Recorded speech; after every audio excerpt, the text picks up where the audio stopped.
there was a no-brainer answer from me when the government came out and said that they were going to request that everybody stayed at home, and seeing all the social media posts from NHS workers and the big surge of cases.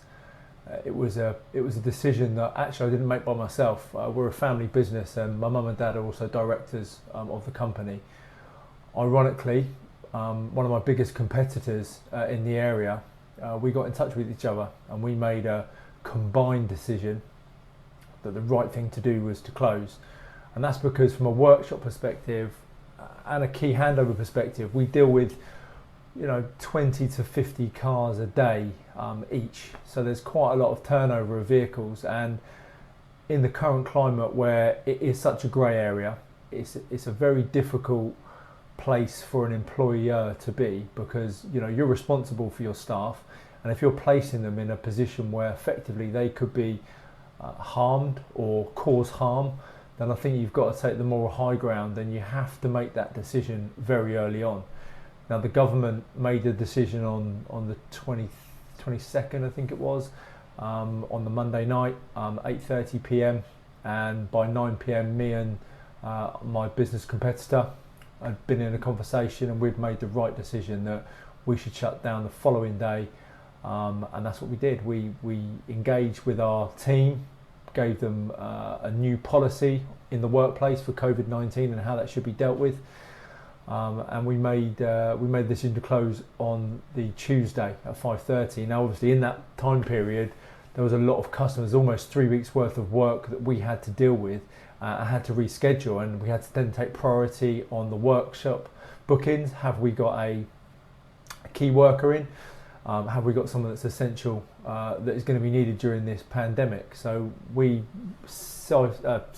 went through everything. We went through every booking that we had across all of our bays, and we made a phone call, and my service team worked incredibly hard to make sure all of those bookings were either rescheduled or prioritised in order to what was needed. And we set up a system following the workshop policy that I put in place to make sure that the key handover process was as clean as it could be. All of the guys were instructed to have a certain hygiene level which they had to adhere to. We're already very strict, and it's a very clean workspace that we have, but we heightened that even further on the basis of what news we were receiving as a business. So we made that decision very early on, and we put all of the systems in place to deal with that as quickly as and effectively as possible. And from that day, I've been working at home. We furloughed all of our workers, so we've effectively put all of our staff in a temporary contract, if you will, but it's for the benefit of them. And we've made the decision that we as an essential business, we don't have to close. We've been told we can stay open, but in lieu of what could be, and like I said, the uncertainty in the world, specifically around this virus, we didn't want to take any risks. So we made the decision to close 3-week period. So we're going to go back in on Tuesday the 14th, open up our workspace, once again following those diligent procedures that we've already set out, and making sure that they are followed through.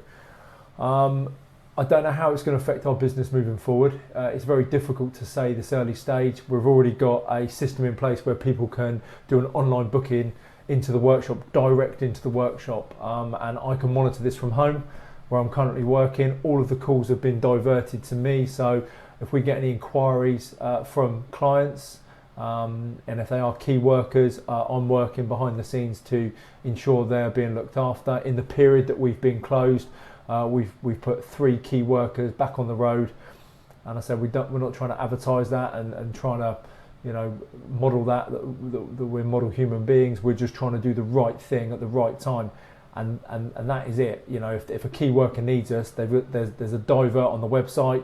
There's contact number for me and my competitor, so they can make those calls and they can ensure that they are where they need to be, which is working, and of course keeping the virus to a minimum.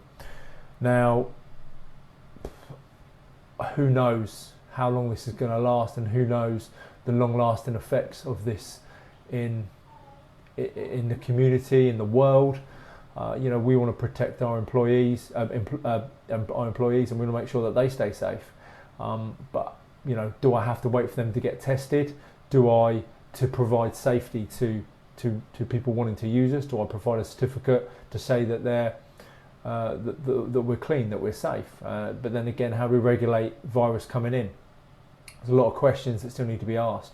One thing that I've definitely found, which I don't think is going to be detrimental to our business, but one thing that I've found is there's a lot of accountability for independents that are staying open.